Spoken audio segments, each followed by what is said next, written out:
বিশ্ব ফুটবলের মহারণ ফিফা বিশ্বকাপের আগামী আসর হবে যৌথভাবে 3 দেশে, যেখানে কানাডা ও মেক্সিকোর সঙ্গে সহ আয়োজক হিসেবে থাকবে যুক্তরাষ্ট্র। ইতিমধ্যে বিশ্বকাপের কাউন্টডাউন শুরু করে দিয়েছে বিশ্ব ফুটবলের নিয়ন্ত্রণ সংস্থা ফিফা। কিন্তু বিশ্বকাপের আগামী আসরের আগেই আয়োজক যুক্তরাষ্ট্রকে নিয়ে উঠেছে প্রশ্ন।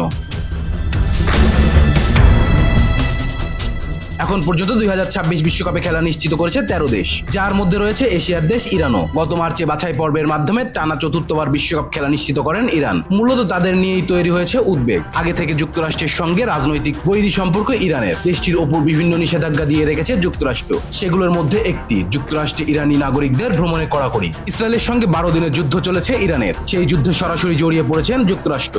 ডোনাল্ড ট্রাম্পের নির্দেশে ইরানের শান্তিপূর্ণ পারমাণবিক স্থাপনায় হামলা চালিয়েছেন মার্কিন বিমান বাহিনী। এরপরে প্রশ্ন উঠেছে, এমন অবস্থায় যুক্তরাষ্ট্রে খেলতে যেতে পারবে তো ইরান? ফিফার নিয়মে অবশ্য কোনো বাধা নেই, তবে যুদ্ধরত কোনো দেশের বিশ্বকাপে নিষেধাজ্ঞায় পড়ার ঘটনা আছে। ইউক্রেনে হামলার পর রাশিয়াকে আন্তর্জাতিক ফুটবল থেকে নিষিদ্ধ করেছে ফিফা ও উয়েফা। একটি বিকল্প ব্যবস্থাও অবশ্য খোলা আছে, যেখানে ইরান যুক্তরাষ্ট্র ভ্রমণ ছাড়াই বিশ্বকাপ শেষ করতে পারবে। সেক্ষেত্রে ইরানকে থাকতে হবে এই গ্রুপে। এই গ্রুপের দলগুলোর গ্রুপ পর্বে খেলা হবে মেক্সিকোতে। ইরান যদি পরবর্তী রাউন্ডগুলো নিশ্চিত করে, তবুও তারা মেক্সিকোতেই খেলতে পারবে। কিন্তু প্রশ্ন হলো, এই গ্রুপে কি ইরানকে সুযোগ দেওয়া হবে?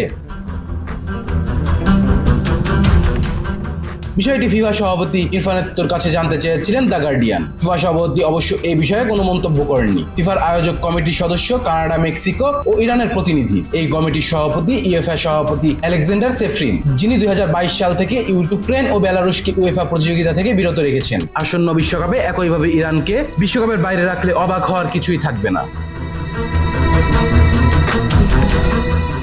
Rezon Islam, B sports. Please subscribe our channel to get more information about Cricket World.